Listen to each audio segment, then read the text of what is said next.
The following is a presentation of the IH Sports Network. You're listening to the Monday Night Roundtable. For the next 2 hours, we'll talk local high school sports with the voice of the Oneida Indians, Tim Smith. 10-5, touchdown, Indians. Give me the corners, 2 scores, baby. Give me the corners. The voice of the Scott Highlanders, Rick Keaton. Throw the ball, has a receiver long upfield, chasing it down. Pitch made by Rylan Griffin. He'll take it all the way to the end zone. Produced by the IH Sports Network, the Roundtable begins now.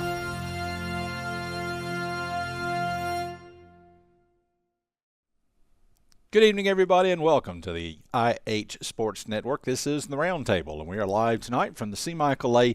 Technology Center in Helenwood. I'm Ben Garrett, alongside the voice of the Oneida Indians, Tim Smith, the voice of the Scott Highlanders, Rick Keaton.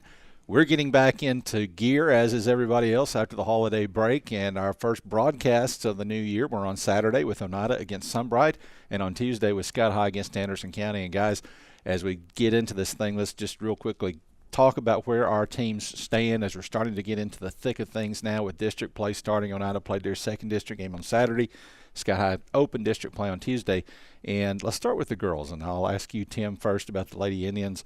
This is an Oneida team that I'm not sure what the expectations were. I'm not sure what anybody else – I don't know what anybody thought coming into this season. I don't think anybody knew what they should think coming into this season. But it's been an Oneida team that really has been a pleasure to watch. They play hard. They're scrappy. Fun to watch. Well, and unusual for Coach West, it's been a pleasure to watch what he told me on Saturday. So usually he's in misery a lot of times. But he talked about how what he boiled it down to was this team seems to like each other. And you can't fake that. You can't create that as a coach. You hope for it. But chemistry is, I think, what has happened for the Lady Indians. They play well together. And they're not worried about credit or who gets what. And to this point, it's served them very well.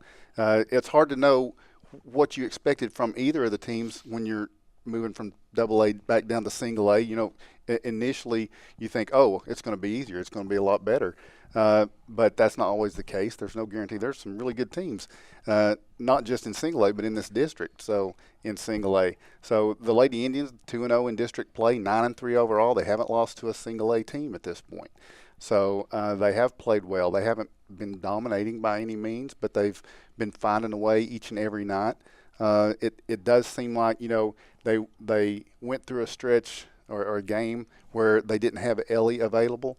And it felt to me like, she can tell us she's going to be here later, but it felt to me like she reevaluated, this is my senior year, and she thought it might be over. And she's kind of been a different player after that happened, in my view. Maybe that's just a narrative I've created in my head, but, I mean, there's no doubt Saturday she played one of the best games that I've seen her play in a good while Saturday. And her dad, the coach, said that he felt like she was passing up too many shots in the past, and she was kind of surprised at how few shots she was taking. And it just seems like they are gelling right now, working together. It's still early, which makes you a little nervous because coaches always think, well, you don't want to peak too early, but you definitely don't want to not be playing well as you enter January. You're out of the Christmas break. So they played well in that game. I don't know that there is a huge test coming up for them next week. Well, there is a huge test coming up. They're going on the road to Cosby on a Monday night. So a long road trip. Cosby's got a good history, and so that's going to be a good team on their home floor. That'll be a good test for the Lady Indians, and it's not to discount tomorrow night in homecoming. The Wartburg Lady Bulldogs, you know, you cannot count out Wartburg. So it's going to be an interesting couple of games between now and the next roundtable for the Lady Indians. Mixed in with that homecoming, every coach's nightmare is the homecoming, you know, festivities and all that stuff. So it's flip-flopping the games tomorrow night. Homecoming is at 6, and then at 6:30 is the boys' game, and then the girls' game will follow. So to wrap up, to try to put a bow on the Oneida girls, I think it's been a pleasant surprise, and I think everybody hopes it continues to look this way. I think you're still going to have improvement when you get to playing some teams in the region, and you got to continue to take care of business, but it's been a great start. And, Rick, kind of the same thing with the Lady Highlanders. We came into the season not knowing what to expect. We knew they had a lot of pieces back, but they lost two pieces that were so huge in Brittany Morrow and in Connor Hudson. This team in the preseason, they took Oak Ridge to the wire. They beat Coalfield. It looked pretty good. Then they had a stretch of games at home to open the season where they just shot lights out. Since that time, they've struggled to score offensively, and that's led to a series of losses that kind of stacked up. But then on Tuesday night, a huge win at home against Anderson County. You hope that's the turning point for the Lady Highlanders. Well, you certainly do. It's almost like they're so attuned to playing at home.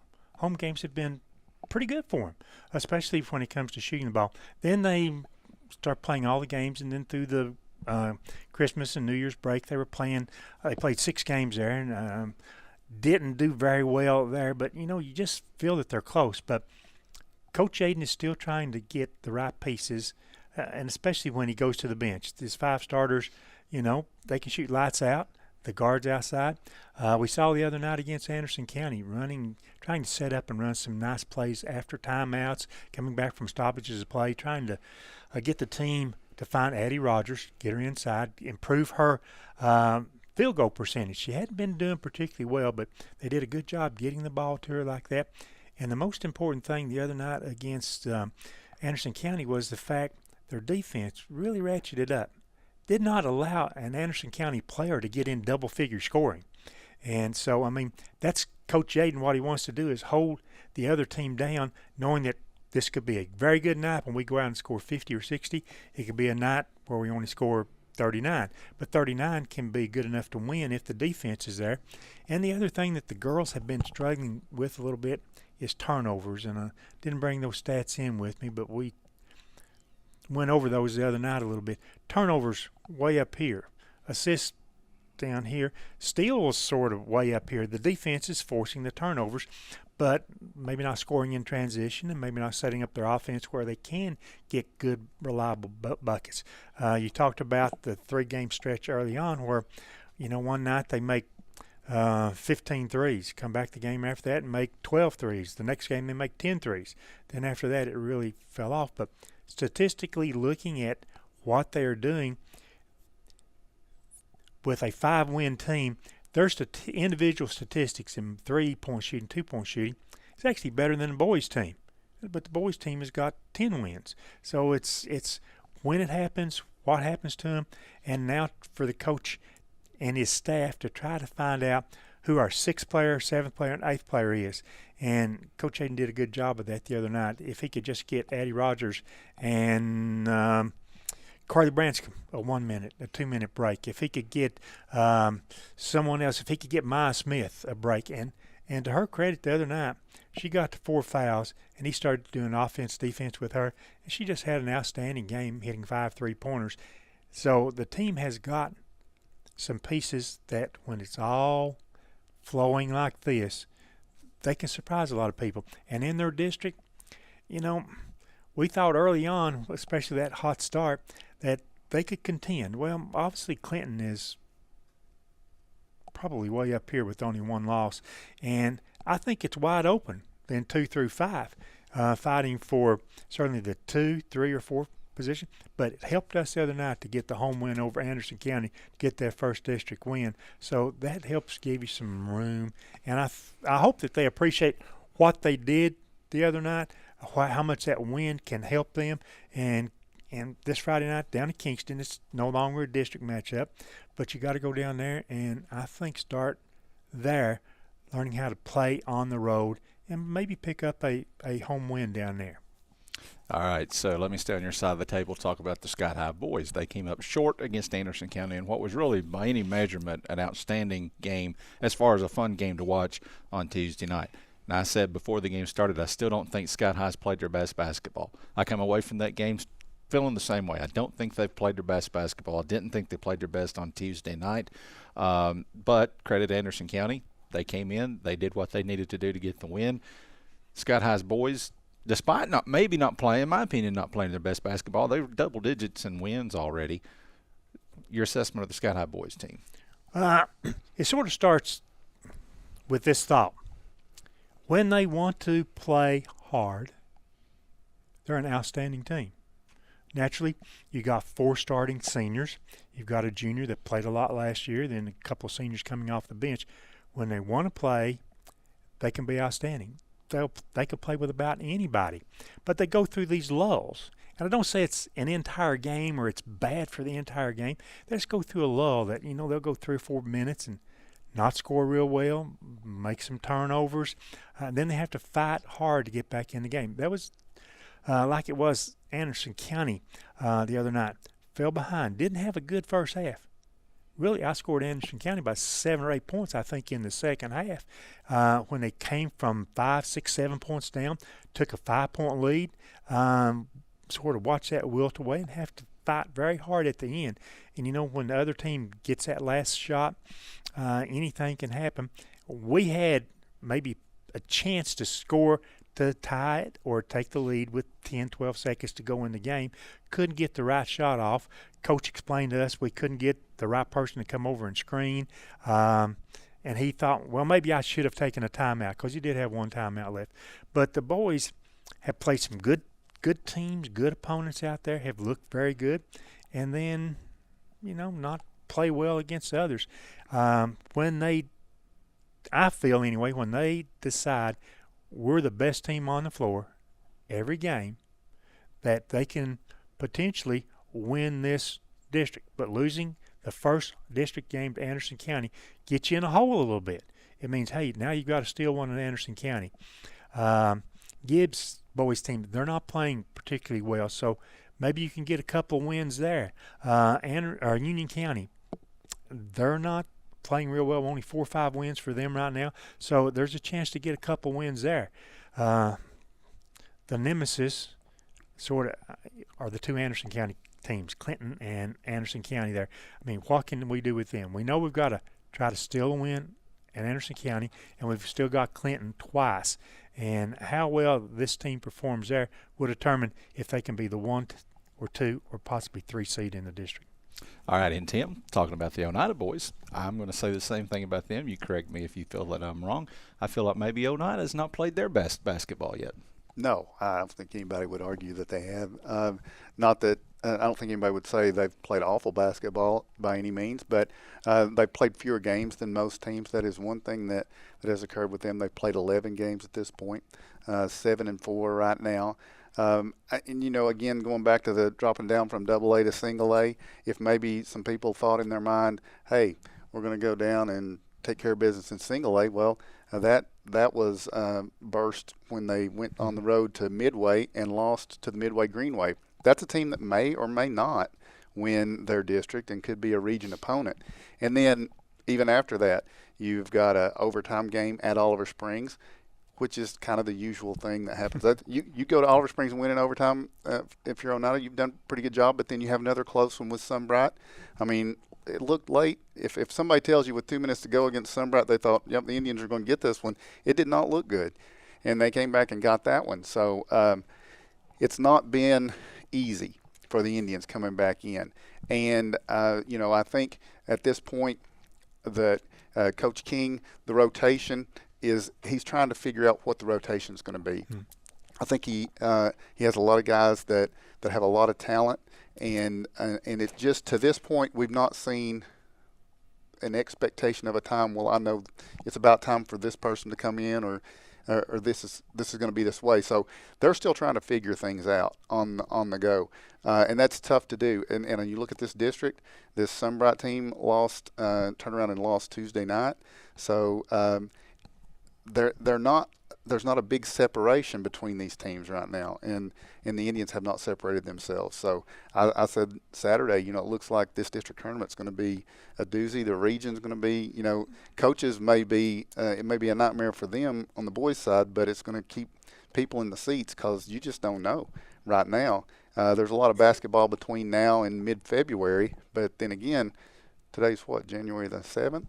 So it's fast. So you got right? 5 weeks ish.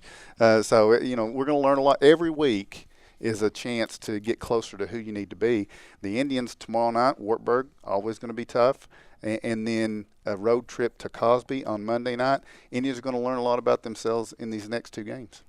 So as we get ready to go to break, let me real quickly tell you where I see the district shaping up, and both of you tell me if I'm right or wrong. We'll start with girls. And with Oneida, the Oneida District, District 3, Single A, I think it's exactly what we thought coming into the season. Coalfield is your favorite, and then behind them, it's a little bit more wide open. Oneida is good enough, certainly, that Coalfield can't help looking over their shoulder just a little bit. Well, and, Coalfield lost a player. I know at Christmas they had some sickness, so they didn't participate in a tournament that they were to be in. And so they are not the Coalfield of a year ago, but they are the reigning district champs. And so, they're the team to beat. And I think that's just how it is. They're the team to beat, and Oneida's going to have to prove that they can do that. So beyond that, I do think it's a two-horse race for the most part there. Those other teams, if you're not careful, will get you, but it should be a battle between those two. I agree with you on that. And Rick, Scott High's district, District 4 AAA, is exactly what we knew it was going to be. Clinton is way up here, and everybody's chasing Clinton. That looks like a state tournament team, and we knew they would be. They're healthy from last year. They got another transfer in on top of that, and then behind them, everybody coming into the season, I felt like most folks would have said Anderson County number 2, maybe someone that can contend with Kingston, and then Scott number 3. Well, Scott High has already flipped that script on its head on Tuesday night. It's pretty much wide open behind Clinton. I think that it is wide open. Haven't seen Gibbs yet, and they worry me a little bit because they have a lot of length in previous seasons. I don't know what their makeup of their players is, but that would worry me. And I said it just moments ago. I think 2 through 5, it can be a real battle to see who finishes up in those positions. And I'm not discounting the fact that on any given night, a hot team might pull an upset on Clinton. That would really throw the things haywire. But in the end, I think Clinton will be the 1 seed when it's all said and done. And I hope that we can play well enough. And I think it'll take 4 wins to maybe get that 3rd seed, maybe 5 wins to get the 3rd seed. And the importance of that is you're not in that 4-5 play-in game, which is, can go downhill real fast. If you're the 4th seed, that means the 5th seed is not that far removed from your capability. So that's what we're fighting for. But I hope the Lady Highlanders can rebound and eliminate the turnovers, pick up a bunch of assists, feed the ball to Addie Rogers. All those are good things, and feel confident enough to shoot the 3-point shot, and that'll keep us in the league race. Tim, back to Oneida's district. The Oneida boys, I think, coming into the season, most people would have said that's your front runner. Well, and you've already talked about this, their side of the district is absolutely wide open. We know that just from the 2 games they play, and tomorrow night we're going to see them against Wartburg, a team that looks like Travis Nelson's got that team absolutely headed in the right direction. The district seems like it's anybody's at this point. Jellicoe. Don't forget Jellicoe. It's going to be hard to name a team that can't win the district probably at this point, this early in January. It'll sort out, but right now the way everybody is playing, no one has separated themselves from everyone else. There'll be opportunities for that, but every game is critical. And I always go back to, they say you're supposed to win your home games. If you're going to be the district champ, you need to win your home games. It's a must. And then you got to steal some on the road, like the Indians did against Oliver Springs in the overtime game. So they got their work cut out for them. But I think anybody could make a case. Oneida, Jellicoe, Oliver Springs. Are you going to count out Wartburg and Oakdale for sure? At this point, you cannot. Yeah. All right. And so, Rick, the Sunbright. Sunbright. Yeah. How do I forget Sunbright? We just Sometimes got you past them barely on yeah. Saturday. Yeah. Rick, folks would have said the same thing about Scott High's boys coming into the season. They would have said, that's your front runner. But as I said a couple of times, to be the man, you got to beat the man. And Anderson County proved Tuesday night they're still the man, because not only did they win, but they won one on the road. Tim just said you got to win your home games. Well, Anderson County came and stole one on Tuesday night. And I don't want to overlook Gibbs, but I'm a fan. I can overlook a team. Next Friday night, Clinton, that's the next big test for this Scott High team, but I think it's probably a 3-way race at the top. I think it can be a 3-way race at the top. Tim hit it, and I've thought about it since Tuesday night. We've got to defend our home court. We've got to pick up those wins there. Then you can steal a win at a Union County. You can steal a win at a Gibbs. maybe reverse the outcome at Anderson County, and hope that you're able to pick up a split with Clinton. Everybody thought we could be the best team in the district just based on 5 starters coming back. But you have to hit the court. You have to play that way like we're an experienced team, that we understand what's going on. You had the coaching change and still trying probably to get used to that a little bit. But the next 13 games, many of those will be district games in there, and the Highlanders have to take care of the home court. They have to be prepared to play on the road. And anything can happen, but it can be us, Anderson County, Clinton. It can be Anderson County, us, Clinton. Who knows? And the wild card in that is there is no love between Clinton and Anderson County. So you don't know when they play their 2 games what's going to transpire. All right, you've listened to us rattle long enough. So here's what we're going to do. We're going to talk to some players, give them their turn to talk after we take a break. I want to thank, as always, Little's Drugs and Fountain for sponsoring this first segment of the Roundtable. Tim, Monday is your day at Little's because it's cabbage soup. Thursday is my day because it's white beans and ham, okay? I'm just saying, you can go to Little's for lunch any day, but Thursday, Rick, if you want to try lunch one day, Thursday's the day. Thursday is the day. Okay. All right. Thank you to Little's Drugs. Thank you to the rest of our sponsors as well. We're going to take a quick break. When we come back, we'll talk to 2 Oneida Lady Indians on the other side.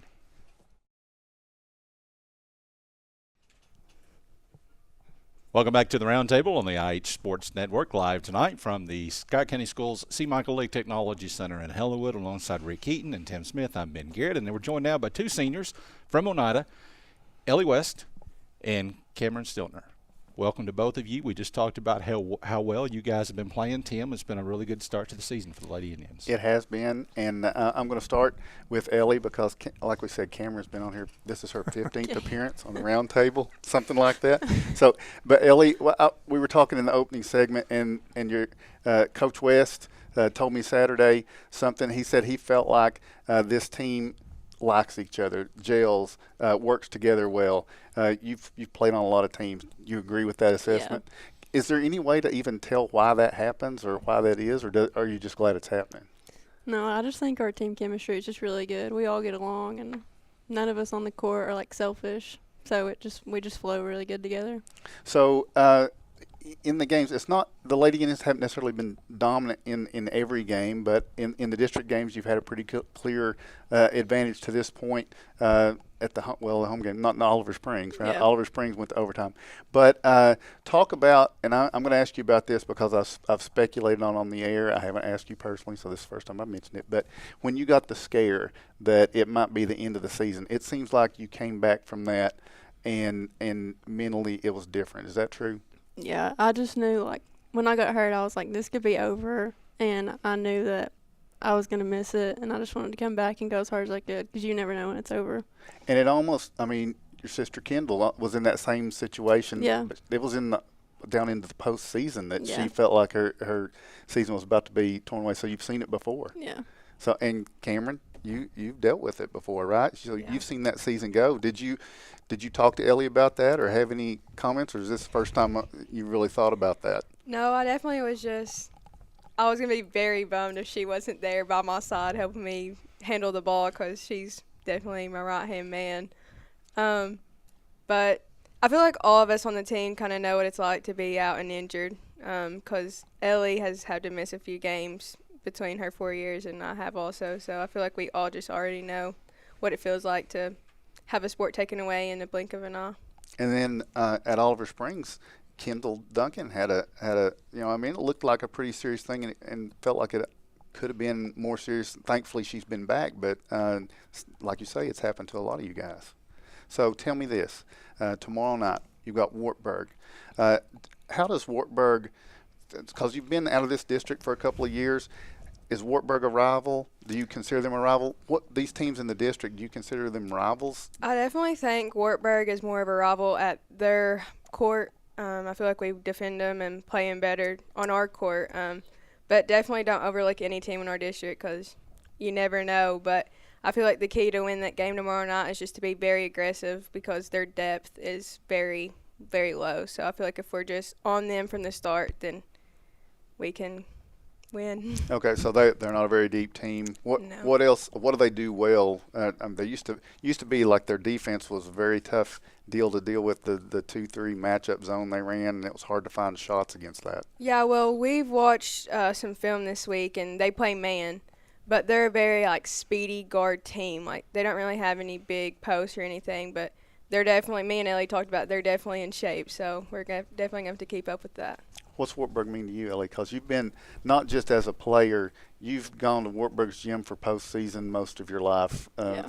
You probably remember more about Wartburg's gym than you do Oneida's gym in some ways. But what does it mean to you playing the Lady Bulldogs tomorrow? They're definitely a rival. They're just not one of the bigger ones like Oz or Cofield. I got you. Yeah. Okay. So then you're going to turn around and you've got a long road trip Monday, whoever scheduled that, but you're going to Cosby on a Monday. And I know you've been to Cosby before, Yeah. not as a player, but we have mostly good memories. It was close games, but the Cosby Lady Eagles, that's a storied program in the state as well. Mm-hmm. What are your thoughts about going to Cosby? I think it's going to be a tough game. I'm sure they're pretty good this year, so I think it'll be really close, and I'm hoping we can beat them. And from what I've seen, they've played pretty well so far. Yeah. And I mean, you're potentially looking at, if you can be one of the top 2 finishers in the region, that could be a sub-state sectional opponent, right? Mm-hmm. So, so back to, we talked about what Wartburg does well. Cameron, give me your grade on Oneida. What do you feel like the Lady Indians have done well, have done better than you thought you would? I definitely think our shooting. I'm very impressed with our shooting this year, not just as like individuals, but as a team. Against Campbell County, I mean, I had 4 threes, Ellie had 3, Kendall had 5, Maddie had 2. Like when we get hot, we get hot. I mean, and I feel like we depend a lot on those threes, but I definitely think as a shooting team, I think we're there. I think layups, they will come to us, but as far as shooting threes or range shots, I feel like we're pretty consistent. All right, defensively, Ellie, because I know Coach West is a defensive guy. He preaches defense. So how would you grade the defense so far in the year? It's been hit or miss. I feel like it's gotten better. Yeah. But sometimes it's just not there. But we've definitely been working on it a lot more since it got worse, and I think we're going to do pretty good with it now. So as a senior, I know it goes fast, right? You can tell people it goes fast, but until you actually hit that, you don't realize how fast it goes. And now here you are in January of the senior year. You've got some freshmen on this team. Talk to me about the freshmen and what advice maybe you've already given to them or that you would give to them as they are on this journey. They think, oh, I've got all this time, and talk to me a little bit about those freshmen. I'd probably just tell them just to work hard because it will go by fast and just slip away from you. And, you never know what's going to happen. So just to give it your all while you can and just play hard. What about these freshmen, Cameron? Who we need to watch out for? I mean, there seems to be a lot of talent down there, right? Freshmen and sophomores. No, I definitely think they have a sophomores. lot of talent. Yeah. I see potential in every single one of them, but one that really sticks out to me is Tinley Jeffers. I didn't think that she would be as a big threat as she has been for us, and I feel like if we just get her in the weight room and keep bulking her up, get her some meat on her bones, but I feel like she'll be a pretty good threat in the years to come. I feel like she's going to be a good ball player. Okay. And as seniors now, I feel like maybe we'll see y'all maybe again, or at least I'll get to talk to you before the year's over because we always get to talk to seniors before the end of the year. But, if this is the last appearance, like I say, it seems like you're on every other week. But any changes in plans, or what are you going to do after this year, after you graduate? Like, Where are you going? Oh. Yeah.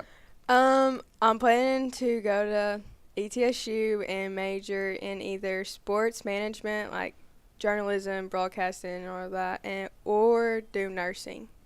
I'm really leaning towards nursing, but But you might just come from Ben's job. No, I'm actually wanting to be big time. I'm wanting to be big time. Big time. There you go. Big time. Thanks. Ouch.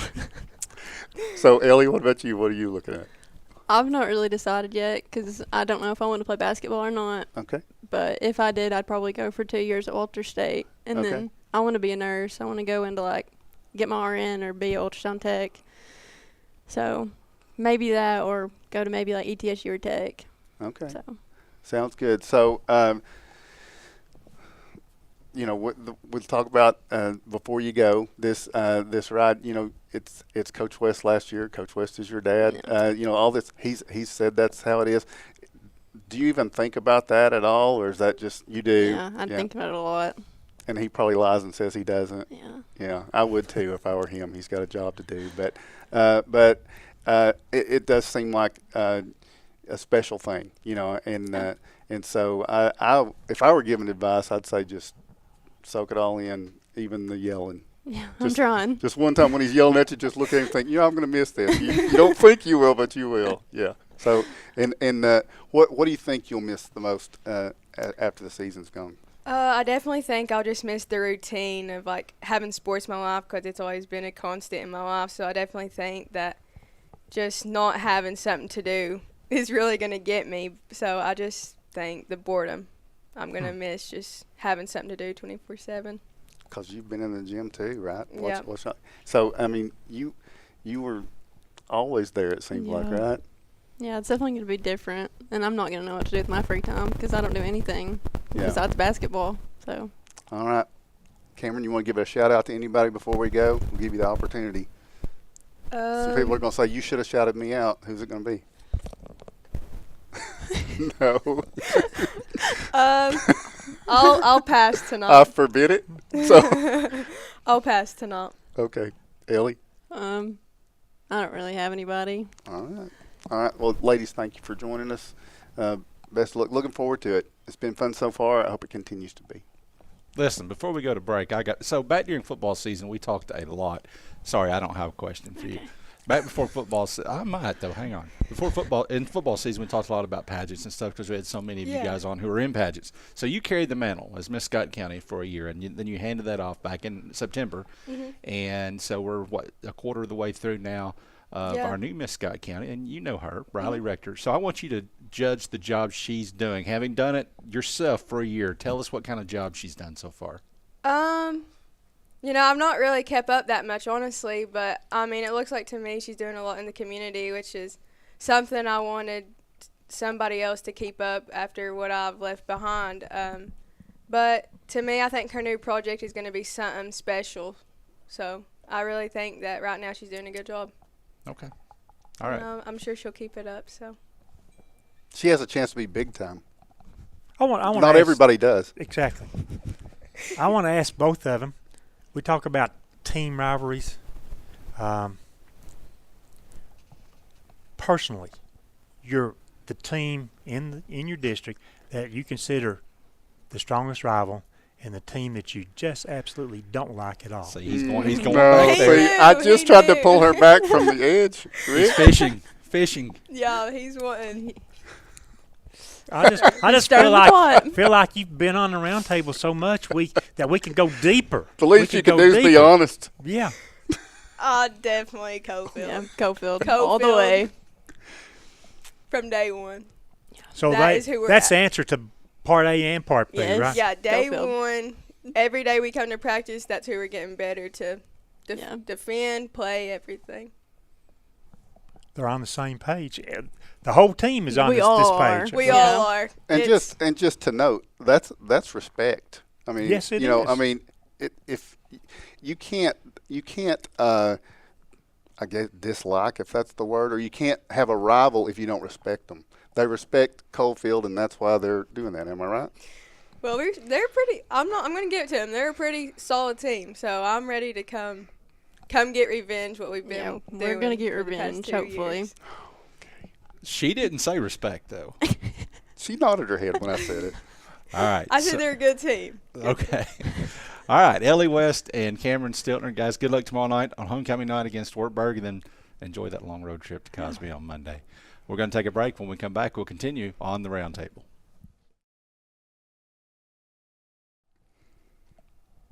Welcome back to the Roundtable on the IH Sports Network. Ben Garrett alongside Tim Smith and Rick Keaton, and we're joined now by two of the Oneida seniors. We've got Ben Gilbert, we've got Grady Keaton. Tim, we had the Oneida ladies up here just a minute ago.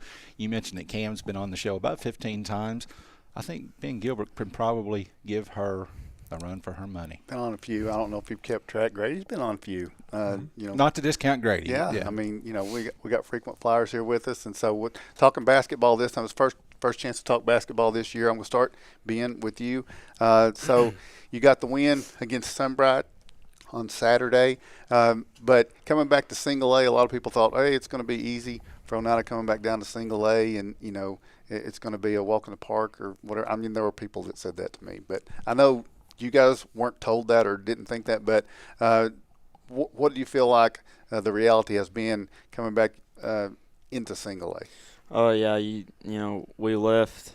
I think we handled the district pretty handily our freshman year, which was our last year in there, and then seems like when we were in 2A, they've caught back up to us in a sense. I mean, they're good teams, got good players. Sunbright had 3 guys that were playing at a high level, the other not. So yeah, we were talking about it the other night. We don't have an easy district game all of a sudden. Everybody's Right. everybody's about even skill level, I'd say. And we've talked about the district tournament should be something to see. That makes the regular season, Grady, all that much more important because you're getting seeding for the district tournament. So here with you don't have a district loss at this point. You have an overtime win at Oliver Springs. You got the win at home against Sunbright in a game that looked kind of shaky late, but you got the wins that you needed there. What does it look like tomorrow night with Wartburg coming in? What do you know about the Bulldogs? I think there's no game in our district where it's just going to be, show up and just win. I think it's going to be neck and neck, and you're going to have to show up to play every night because I think you've seen in based off scores that this is the tightest this district's been in a while. So, we're going to have to come up and play at a high level. So what would you say if you were given a best and worst? And I'm going to ask you this too, Ben, here in just a second. If you could say what has this team done the best, and what have you been the worst at, or if you want to say what do we need to improve on the most, what would be those 2 things you would compare? As far as right now, currently, I thought our defense played great. It was high energy, and we played good defense, but our shooting percentages have been awful lately. So I think those are the 2 things. Okay. And those took a hit early and just really haven't recovered, right? Ben, is there anything different you would point out that has been really good and that has been something you really feel like you all have to work on to continue on where you want to be? Yeah, good. I would say rebounding is 2A. That's one thing 2A has got us prepared for is rebounding. It's very, very different compared to those bigger schools to single A basketball. And then, like you said, just shooting. We've shot 5 for 26 and still managed to win the game. That doesn't happen often from the 3. But, yeah, just, getting shots up mainly. We got to work on that. So Wartburg tomorrow night, what have you seen of them that you think is something that's a cause of concern or something to focus on? It looks like, they like their press. Of course, you don't know how they're going to play against you just from what we saw. They like to press, so try to play at our pace and try to control the pace and don't let them speed us up or just play our game. Grady, do you feel like the team is, and I'm going to say out of sorts just in this way? I don't feel like it's settled into an expected rotation right now of who's going in where. Right. I think we're still feeling our way out on that. Do you feel like it's getting closer to that, or what do you think? In a way, yeah. I feel like we're starting new lineups every night, and it looks like this night we'll start a new lineup. So, I guess it's getting closer. At some point, it's going to have to be, but yeah, I think it is getting closer. Trying to figure it out, and then also, I mean, Ben, it's one thing you look at Oneida, and there's been people tell me, there's coaches that look and they say, look at the kids on that team, that there's a lot of people to get minutes for, and there's just a very limited number of minutes. What do you feel like? Is that a concern, or is that something that you'll just work through? I like it. We can play as aggressive as we want. You got guys like me and Brock. I mean, we foul. I mean, it's just there's no escaping it. We're getting in foul trouble. We did it against Oliver Springs, did it against Sunbright, so 2 district games we were in foul trouble. So you got guys coming off the bench that can get in there and do the same thing. I feel like we can go a good amount of depth off the bench and not drop off skill level maybe. So that's really helpful. And I don't even know names, to be honest with you, but it seems like sometimes there are certain referees that you just mount up the fouls on. Do you feel like you have got a 1, 2, 3? How many you got that you feel like, oh boy, when you see them come out of the locker room, I'm going to be in foul trouble tonight? Yeah, there's 2 in particular. 2 in particular. Yeah. You got anything? You don't have anything like that, do you, Grady? There's some I don't like, but yeah. Yeah, I mean, we're not saying any names clearly. Yeah. So, but so you've talked about what you think is going well, what you think needs to improve. What is the team that you feel like is a rival, or is instantly you're coming back in and they're instantly a rival for you guys? Or is there one? There may not be one. I feel like obviously Oliver Springs, but honestly any team in our district right now, as tight as it is right now. So I guess Wartburg right now because it's tomorrow night. Yeah. So yeah. Do you feel like dropping back down, even though everybody feels like they're close together, do you feel like night after night the bullseye's on you guys because you've come back down and people want to prove something? I think every team tries to give their best game against us, and because we dropped down, and I think it's spread around that, we're back in 1A and, we're ready to beat around on people, and so they kind of take that as, let's beat Oneida. Yeah. So. And, I mean, it's not like it wasn't a lot of times that way. You'd go down to a district tournament in Wartburg and, depending on who we were playing, it seemed like that a lot of times. But I mean, that's not kind of an arrogant thing to say, I don't think. I think it's just what is the team you feel like is built that gives you all the most trouble, Ben, that you feel like you're going to see this year? Or maybe you just want to say, because we haven't played Jellicoe, we haven't played some of the others, but is there a team that you feel like is it Oliver Springs that's built best to deal with the Oneida Indians? I don't know. I think Sunbright. I think they're guard heavy. I think. I mean, they've got a 6'6" kid that's gonna block your shot if you drive in the lane. So I mean, they're forcing us to shoot threes. I mean, they played us perfect. They forced us to shoot threes. We were missing. I mean, they gave us a good game. So. Yeah, I'd say I'd go Sunbright just off of, how we played. Would you agree or throw somebody else in there just to make sure they got a mention? I would also go Jellicoe just because I think they've got 5 basketball players, like players 1 through 5, and they can all score at will. And if they ever, say, hey, we're going to play defense and we're going to, take a game really seriously, I think they could really do damage to teams, especially us. Yeah. But, I would say them. Okay. So I talked to the senior ladies a minute ago. A couple of the senior ladies talked. Y'all are seniors, and what is that? You've gone through it as a football player, and now you're in basketball, which is more years spent in basketball in this senior year. What does it feel like? Do you even think about that, or is it a factor as you go through this last couple of months? I've been trying not to think about it too much, but yeah, it's obviously coming to an end. I'm just trying to enjoy everything and get, a last of everything, you know. So I'm just trying to soak in every moment of it. Yep. Ben, are you enjoying it, or is it how does it feel? Is enjoy the word, or? There's more added pressure. Like we were talking about this district, we could, lose at any moment in the postseason, and so. I guess there's added pressure, but at the same time, it's coming to an end when you're a freshman. I mean, at some point it's going to end. So, yeah, I mean, it's expected, I guess. But, yeah, just more pressure, I feel like. With the number of seniors, is there somebody that's more a vocal leader and more a floor leader in your opinion? Honestly, we kind of got the same group as last year. So, I mean, it's just, everybody does their own thing. I don't know. It's. I'd say me and Grady talk a lot, but yeah, if I had to give an answer, me and Grady. But we're all pretty our own, do our own thing, I guess you could say. Okay, and then after this year, what's the plans? Have you got something set next year where you're going? What you're doing? Yeah, I'm going down to Alabama and go to college there.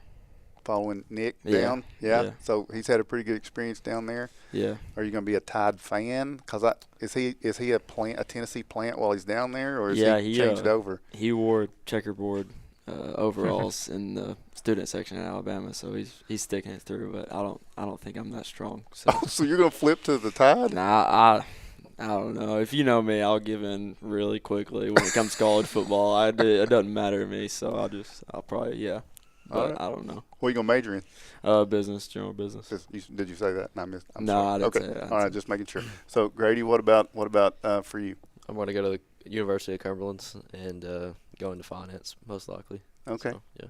All right. And is there any goal or anything that you definitely want to see happen before this senior year ends? And it could be basketball or academically, anything. I don't know. Maybe try to hit 2,000 points if I can. But that's, I don't know. And also get a district championship, region championship. Try to go as far as we can with my friends and stuff. Well, I think if you get 2,000 points, I think we're going to be really close to a district or a region championship. I think that'd be a good sign if that winds up occurring. Rick, Question for both of you. Teammate right now, somebody that you want to see come on and start having a good half of the season right now, that would help your team win. And try to give me a different answer. Just pick a teammate that if they get better, if they get hot, can help the team be successful. I got two people. Jesse at Oliver Springs. I thought he played a good game. Mm-hmm. We needed him. I think he had 13 points, but we'd give him the ball in the post and he'd win a one-on-one. And then over the Christmas tournament, Drayton. Right.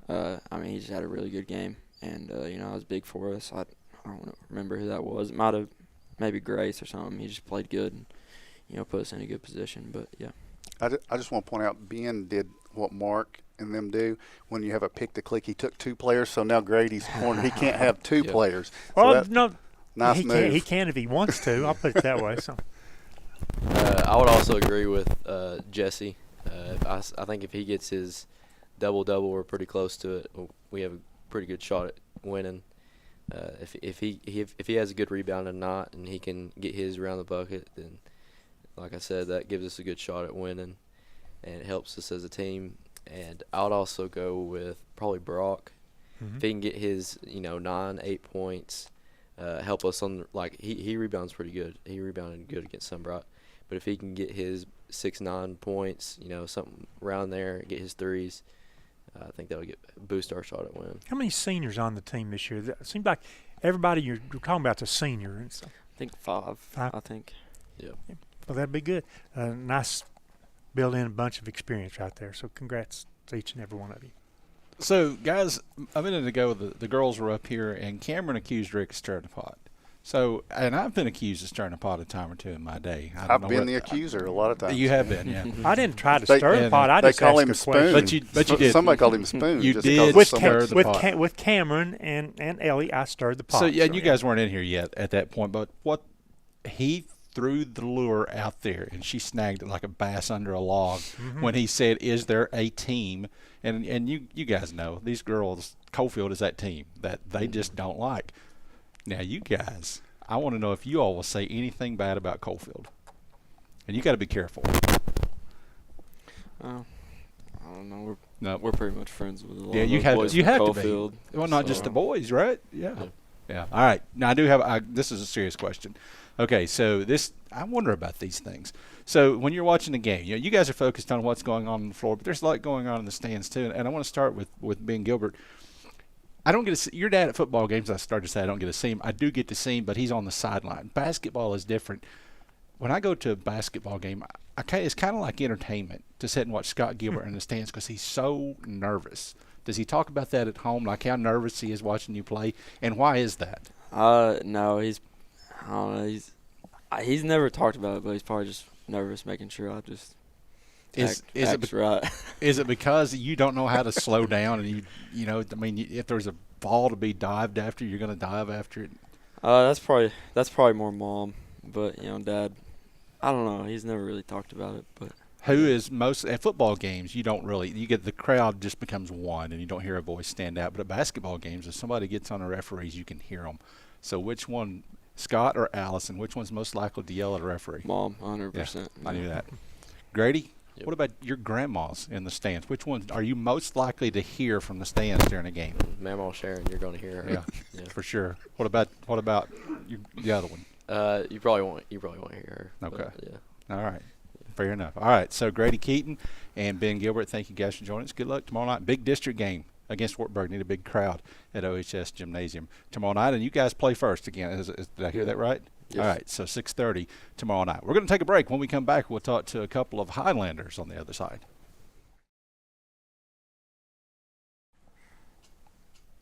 Welcome back to the Roundtable on the IH Sports Network, live tonight from the C. Michael A. Technology Center in Hellenville. We talked a lot of Oneida basketball, and now we're going to flip to Scott High basketball. And first, the Scott High boys, and we're joined again by two seniors. We've got Wyatt Lloyd and we got Jagan Morgan. I'm glad you guys weren't here earlier because, and I said the same thing about Oneida, by the way. I said I don't feel like they've played their best basketball yet. Now, I'll give you guys an opportunity to tell me if I'm flat out wrong. But, Rick, as I said that, you can't say that without pointing out that these guys have got 10 wins already? 10 wins. I mean, it's not been a bad season. And the season's more than halfway done, so you're getting into the stretch. You're getting in the stretch of the district games. We've got 4 senior starters, a junior starter there on there. And I see you guys who played football, finally, I think you're rounding into this basketball thing now. Mm-hmm. You had some doubts talking with the coaches early on, Jagan. You said, I'm not doing real well on the basketball court, and they kept saying, get in there, get in there. Tell me a little bit about that, especially Coach Boshears. He's had to boost you back in the game a lot. It was just first time playing football since I was in 8th grade, and I'd been used to playing basketball pretty much all year round. So it was tough to come back and get in a rhythm, but, yeah, I think we are getting, finally fixing to hit our stride. Okay.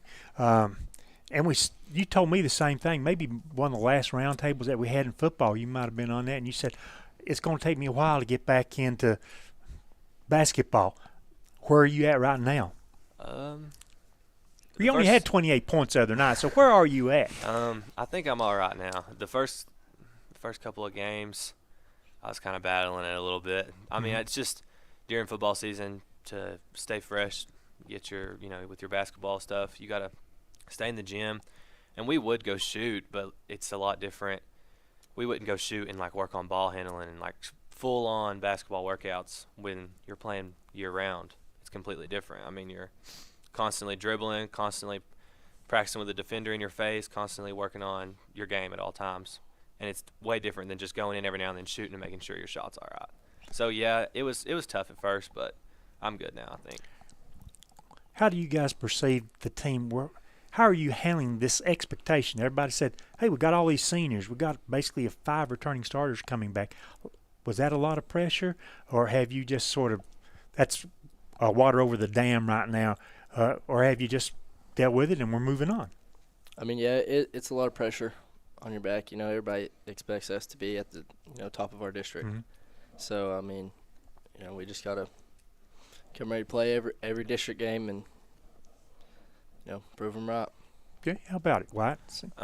Yeah, I'd say it's a good amount of pressure just because I feel like everybody's been waiting on this class since we were sophomores, juniors. Mm-hmm. There's 3 of us that was in there with Sky and Toby our sophomore year. Our junior year, everybody's saying, oh, they're young. That's why they're losing, But, I mean, we have no excuses this year. So it's just kind of we'll find out if we live up to the hype or if we just fold under pressure and just don't do what we're supposed to do. And that'll be horrible if we don't. It was kind of sad getting a loss to Anderson County, but we got to move on, try to win the games we can, try to get in the 2 or 3 or 1 seed, and just try to have our best route to the district championship. I talked a little bit when we first came on air about how I think the district is still wide open. That was, yes, a stumble on your home court losing to Anderson County, but you can still go over there, reverse fortunes there, and then you've still got 2 games with everybody else, Clinton, Gibbs, and Union County. How do you perceive the rest of the schedule, just the district schedule working out for the Highlanders? I mean, we need to get one at AC, and we need to get one at home next week versus Clinton, and then take care of business versus Union and Gibbs, all 4 of those games, and I think we'll be just fine. And we talked about, too, defending the home court, trying to pick up the wins there. So that's got us in a little bit of a hole. So you feel we can reverse that when we start going on the road to the other district teams? Yeah, definitely. Okay. White, as we looking at those plans, and nothing is in concrete, nothing is in stone right now, but as you assess the rest of the district schedule, where do you think we're at right now with the other teams? I think we're better than Gibbs and Union County. By the way, bold statements. They may or may not be watching us tonight, so you don't care? If they do, it's whatever. Yep, Okay. We'll find out. Gibbs and Union County, I think we should take both wins pretty single-handedly. You know, Union County might give us some trouble. Gibbs is down this year. They lost Zach Turner. Union County only has Caden Carroll. They lost Ty Eads. That's their best player. I don't know who they have around them. Clinton just went and beat Union County by about 30 points. Clinton is the top of our district right now, in my opinion. Clinton's better than us right now. I think they're going to be the hardest team to beat. And I think us and Anderson County are neck and neck. I think that we're better than Anderson County in the long run, but we let a win slip away from us last night. And if we can go get one, if we can have one against Clinton at home, and Clinton goes and beats Anderson County out, and then we go beat Anderson County at their house, and we take care of business against Union County and Gibbs, I think we can be number one. And then that has us playing Gibbs and Union County again in the district play. And He's really studied this, hadn't he, Jake? we all have, trust me. We've been thinking about it. To get back on track, you go to Kingston this Friday. Pretty tough opponent when we played them at home back in December. May have been even in November. Pretty tough opponent. But that's a tough place to play. We played them down there last year. Give me your assessment of what it's like to go to Kingston in what used to be a really strong rivalry matchup, us against them. I've never actually got to play there myself. Have you not? I've been there my freshman year, and I didn't get to play any. But it was a tough environment. And, that's what Derek stressed to us. It's a tough place to play. We just got to control our emotions and take care of business. What? I played there my sophomore year, and Aaron Lane single-handedly just about beat us. I don't think he missed, actually. I think he shot 100% and beat the crap out of us. And we didn't go down there last year. They came to us. We got them at home. We got away with a win somehow. I don't think we were the better team. We got away with it. Honestly, we all played really good. That was one of the times where everybody on the team played really good. And we got them at home this year. And I think it's one of those things that no matter how much better we are than Kingston, and we are better than Kingston, if we don't go play ball tomorrow, we won't come out with it. There's a perception I have with the Kingston gym. First of all, half of it's a very old facility, but they've added on to it and done some stuff over the years. But it seems like the gym floor down at Kingston's 110 feet long. Yeah. I mean, ours is not the full 94, but some other gyms are not. But it just seems like that gym is so long down there. Loud. Yeah, and very loud with a great student section down there. Yeah. So what do you guys want to say to the fans and the students about going to Kingston and see if we cannot offset some of the Kingston noise? Yeah. Be annoying. Do what we do. But, I mean, we've got to have a lot of people follow us down there, right? Yeah, we got to have people take that drive. I know it's pretty good drive, but we got to have people down there, make it feel more like a home game than it actually is, because it's a extremely hard place to play. It's a loud gym. Rims are stiff. Kingston doesn't miss at their home court. It's hard to go down there and walk away with a win. What do you consider the challenge this time around Kingston? Who do you need to stop? What do we need to do better, Jacob? We just got to defend better. I mean, at home, what did we put up, 85, 86 or something, and we also let them put up 79, I believe. So we got to defend. Number 4, O'Leary, he's a good player. He's quick. He makes tough shots, so we got to contain him. I think he scored almost 30 against us. Maybe he did score 30.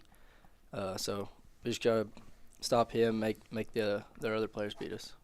And they're a team, they resemble us a lot in that they like to go at 110% pace all the time, Yeah. whether it be offense or defense. Yeah, we definitely need to slow them down a little bit. That's what Derek told us today. We can't get in a run and gun game with them.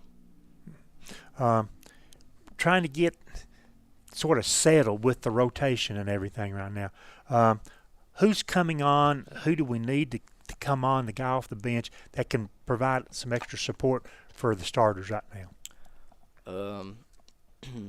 I would say Bentley. We need because we need a good guard off the bench to give me and Isaiah a break every now and then.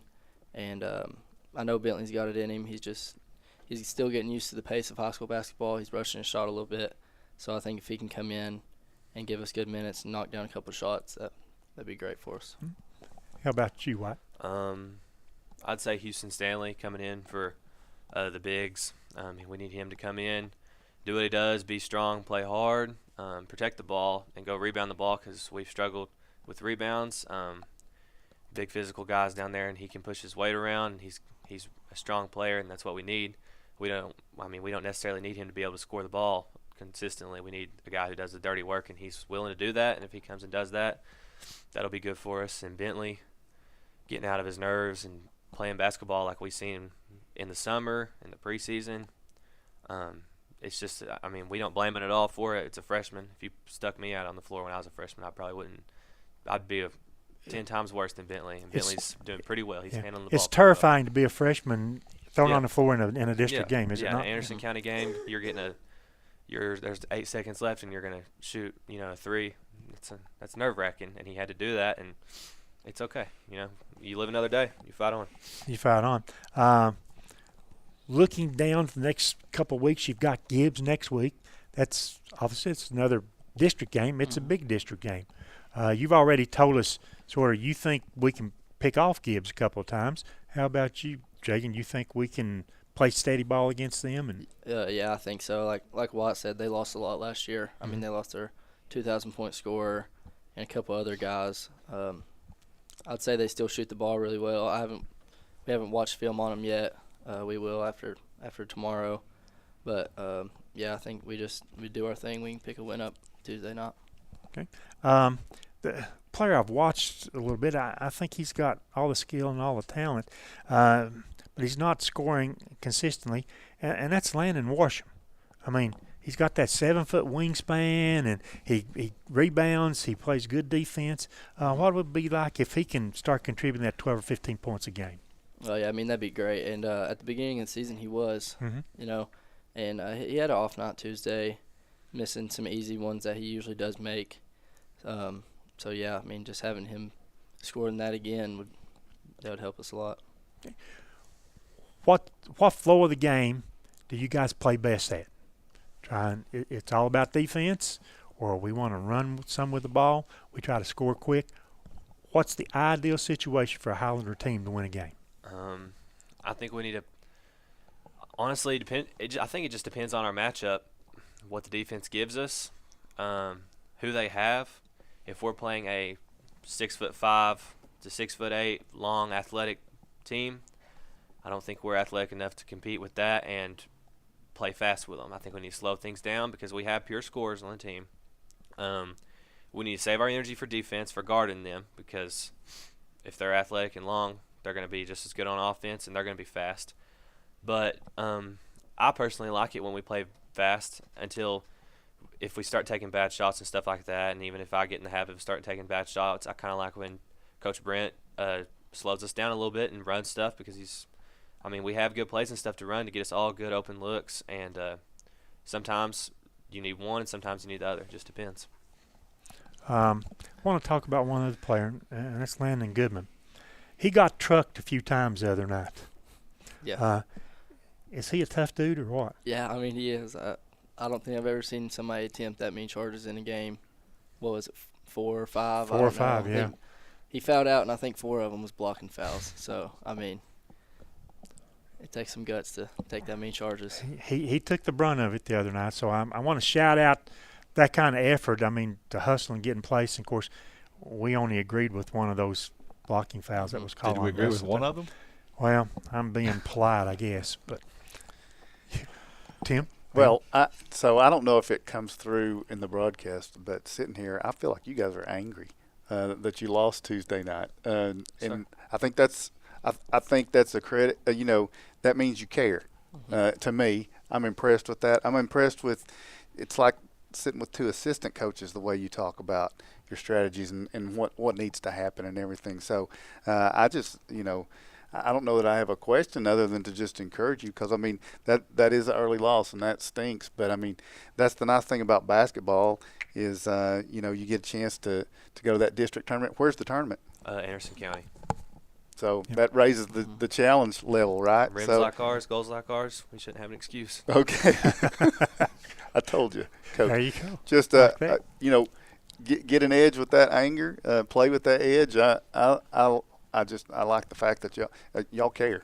And that's it's impressive. So best of luck. I'm looking forward to watching. I get to watch these games a lot. So why? Not that you've not had a good season. I mean, you've had a fine season, but I've been waiting to see the Wyatt Lloyd that I saw Tuesday night because, Tim said you guys are angry and you are angry at the way that game turned out. But you got a little angry during the game, and you were bound and determined, especially in the second half, and they had a really difficult time stopping you.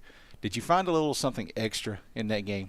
I've never beat Jordan at home, personally. It's not just because it's Jordan. I like Jordan. He's great, but I want to beat him. He's back-to-back district champion. He comes to our floor last year and straight up embarrasses us, sends us home by, 30. Was it 20 or 30? Obviously, they were not that much better than us. We went to Anderson County and put up a better fight with them, made a close game.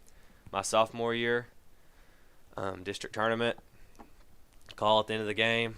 That one was very disappointing. That one's still on my shoulder. I find there's a little bit more in me that wants to just fight harder when it comes to beating Anderson County. I get pretty excited in the game too. I'm ready to go from the tip, and I want to play as hard as I can, try to play as hard as I can. I want everybody else to, and I want to go beat them at their place too, and that's the main goal. There was a stretch in that fourth quarter in particular where Anderson County had come back, and you guys, it seemed like, I don't know, what was it, Rick? 3 or 4 straight times down the floor, Scott just hit remarkable shots you thought there's no way they're going to hit this shot, and they made them. A couple of those were you as well, but you really stepped up your game as well in the second half. What's your motivating factor? You got a little something extra when it's Anderson County? I mean, not as much as them. Right. I haven't been here all 4 years to experience I wasn't there my sophomore year when the district tournament stuff. So, but yeah, definitely. I mean, I wanted to beat them, just as bad as they did. So. All right, so guys, we're going to let you guys get out of here. But Wyatt, you scored your 1,000th point earlier this season, and congratulations, by the way. Second person in your family, in your immediate family. You've got some Stephen Butts, for example, 1,000 points as well. What do people say when they watch you play? Who also saw your sister play, Wyatt or Victoria? Who was the player that if you needed to score at a crucial moment in the fourth quarter, that's who you want the ball to be in their hands? Well, we've seen how that worked out at the end of the game last night. No, okay, but you had 28 points. I mean, come on. Yeah. Nobody can hold the last possession against you. I don't know. Obviously, I'm gonna take myself. I'm not gonna say that she's better than me, but it's a difficult thing question. about opinions. Everybody has one. And in fairness, he was a little kid then, right? Yeah. I mean, that's been 10 years. It's a nice choice to have. She taught me how to dribble a basketball. Yeah, no kidding. So. Well, give her some credit then. Yeah. She taught you how to dribble. So does she give you advice? No, she's more so of just a cheerleader. She's always texting me, telling me, good job, bad game, good game. She's always just got my back. Both my sisters do, and it's nice to have. Now, Jake, and I don't know on your side which to compare that. So I'm just going to have to expand it to cousins and say, fourth quarter, you got to put the ball in someone's hand with the game on the line. Are we going Jagan Morgan or Annalea Terry? Shoot, I don't know. If you ask Jason, he'd probably say we both wouldn't shoot the shot. So I don't know how to answer that one. I don't know. I recall a Regions quarterfinal game at North Green a couple of years ago, or South Green. Was it North Green or South Green? Annalea hits the 2 big threes late in the fourth quarter to put Oneida over the top. We might have to go with her then. And we'd gone the whole night without mentioning Jason. Well, you know. Yeah. All right. So guys, tomorrow night, Kingston, Gibbs Tuesday night, Clinton Friday night. Big stretch of basketball coming up. Good luck in those games and the rest of the way. Wyatt Lloyd and Jagan Morgan, thank you for joining us. One more break for us. When we come back, our final segment as we talk about the Lady Highlanders.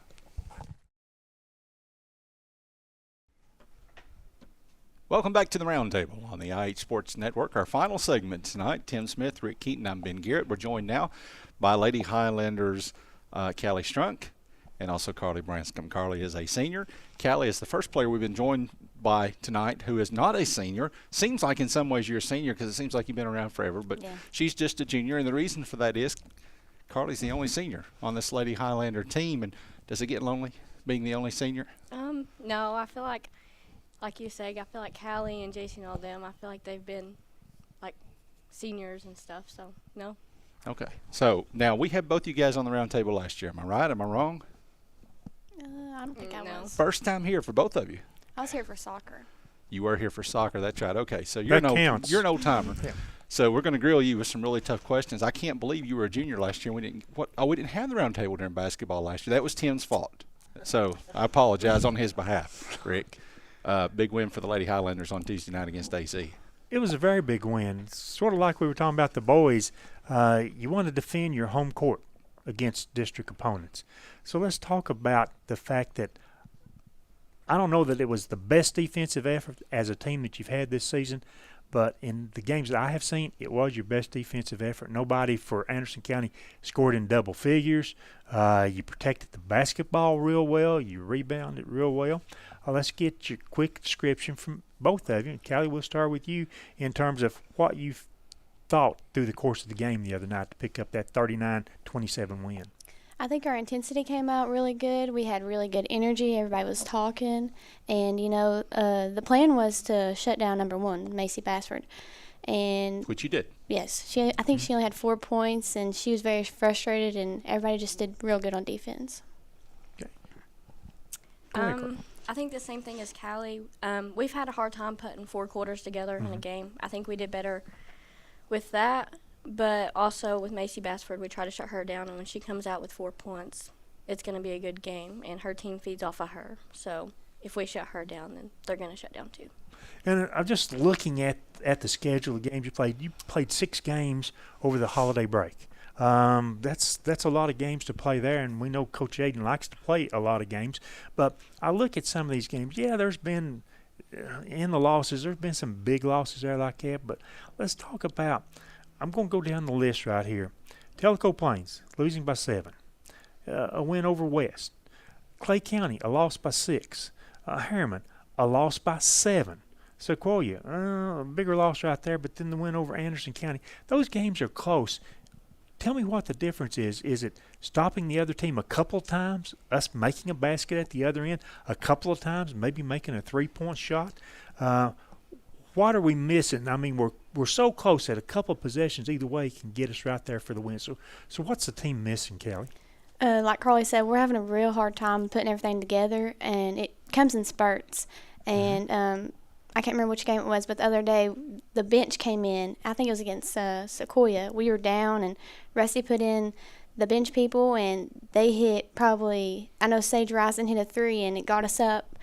And he put us back in, and we just started working. But we're just having a hard time putting everything together. Is it slow start in the first half? Is that basically what gets you in the hole, you think? Yeah. What are you working on to try to get the game more level out for 4 quarters? Really just how we come out and our attitude. We just got to come out with that energy, and I think it gets everybody going. So. Carly, we noticed the other night in the Anderson County game, and I think y'all were very effective because you guys had to set some screens out there.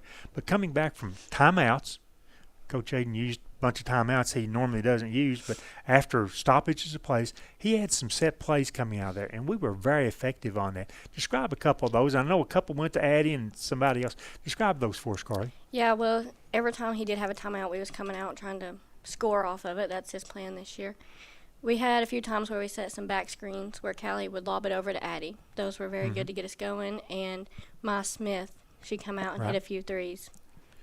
And the other night, Coach was able to do some offensive defensive substitutions with Maya because she got in foul trouble. Didn't seem to affect her, though, did it? No. I mean, she would just shoot from about any place on the floor. Who do you want to see step forward? Who's on the bench or a starter right now that we need to see take a step forward in the second half of the season? I think Sage Risen has done really well off the bench for us, and I think if she continues to grow, it'll be a big help. Okay, how about you, Cal? I would say probably JC. She has trouble with like confidence sometimes, but once she gets going, and them trailer threes, I mean, she can hit them. She can knock them down. Well, she's important because that's about the only sub that Coach has got for Addie, correct? Yeah. Because the rest of you, I hate to say it, are guards. This is the most guard-heavy team Carly's I've ever post seen. Player. Yeah, well, kind of a hybrid. Yeah, I'll believe that when I see her posting up down low there like that. But as the rest of the season comes along, this is a big game for me, Kingston. It's always been a rival game there. How do you guys perceive going down to Kingston and playing down there? I think it's very hard to play in Kingston. It's very loud. It's just a tough place to play. I think we need to go out and start strong, and like I said, put all 4 quarters together and have a good fan base there. A good fan base because they've got a strong student section there, and best I recall, they show up for both games there like that. What do you look forward to going down to Kingston? Because you were probably a freshman the last time we were down there. Yeah. Again, the student section, I think last time I went down there, they really got in my head, and I'm just going to try and focus, on the game and the teammates and stuff, and yeah.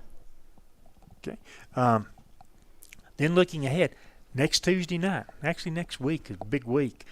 Gibbs on Tuesday, Clinton on Friday. What do you know about looking ahead at Gibbs? What do you know about Gibbs on Tuesday night? And that game's going to be at their house. I think Gibbs lost a lot of seniors last year, so it's going to be kind of a new team, really. Right. A lot of freshmen, and so, yeah, I kind of don't really know what to expect right now.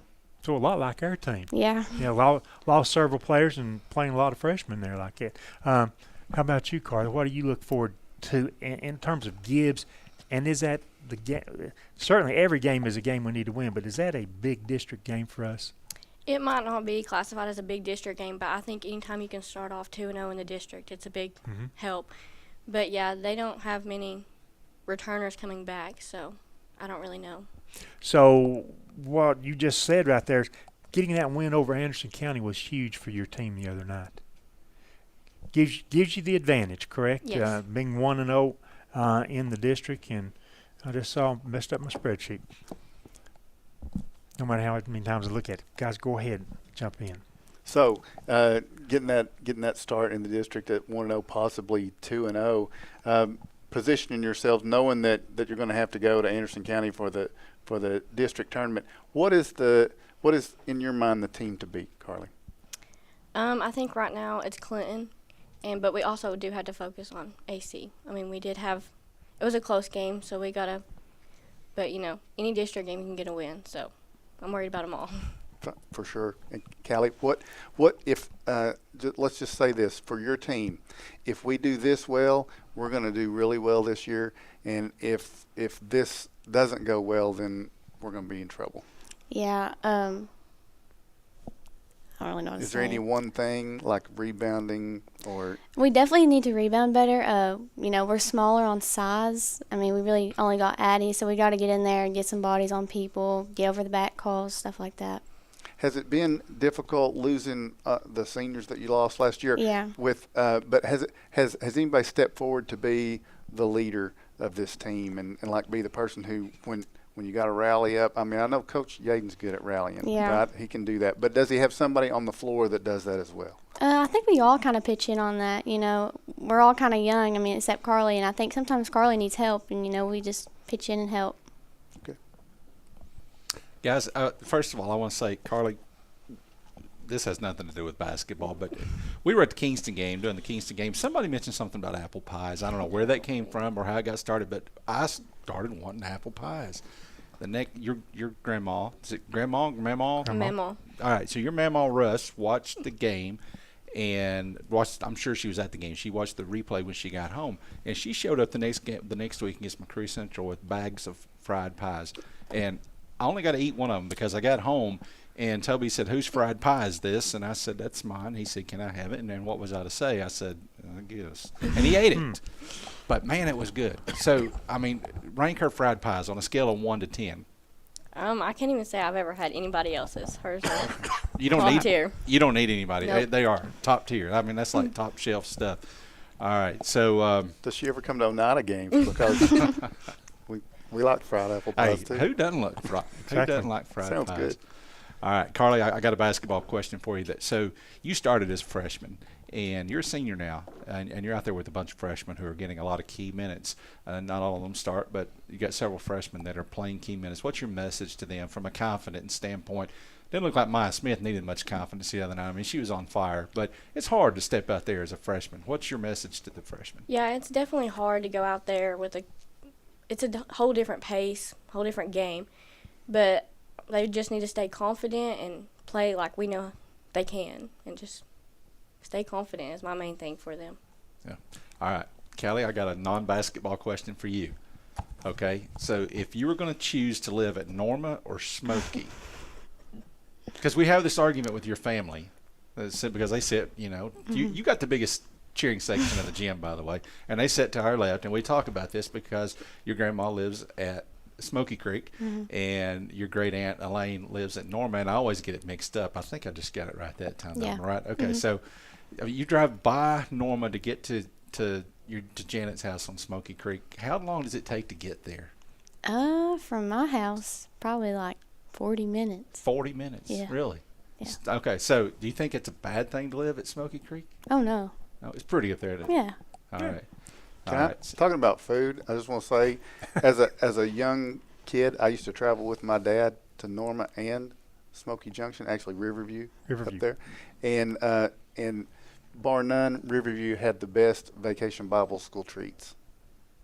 No offense to Norma, but the shout out to the Riverview folks. So I have not forgotten. So Smoky Creek is the winner. Well, it's Smoky Junction, right? Yeah. Riverview, right up on the top, You've got looking Junction, down. then you start going 2-3 miles out there, and it's it's the same Smoky thing. Creek. Almost the same thing. All right, I want to know one more question before we go. Can either of you do a Coach Rusty Aiden impression? Or let me rephrase, will either of you do a Coach Rusty Aiden impression? I know you do it at school. Does anybody do a This is Rusty the impression? star portion of the program. Addie Rogers. Addie Rogers always does. Addie? Yeah. Really? Okay. Okay, so we'll have Addie on in a couple of weeks, and you tell her to get ready because I've got to see this. All right, Carly Branscombe and Callie Strunt, guys, tomorrow, big rivalry game down at Kingston. Good luck. And then next week, Gibbs and Clinton, big home game next Friday night. And need a big crowd out for that one for sure. All right. Again, good luck. Thank you for joining us. That's going to do it for us tonight. For Tim Smith, for Rick Keaton, we want to say thank you to Greg Baum behind the scenes. As always, Leetta Boyd always guarding the door for us. Thank you to the Scott County School System for the use of their facilities. Thank you to you for joining us tonight. Don't forget, tomorrow night, homecoming at Oneida. That will be our only broadcast tomorrow night with Tim Smith and his crew, as the broadcast time will begin at 6 o'clock. Good night.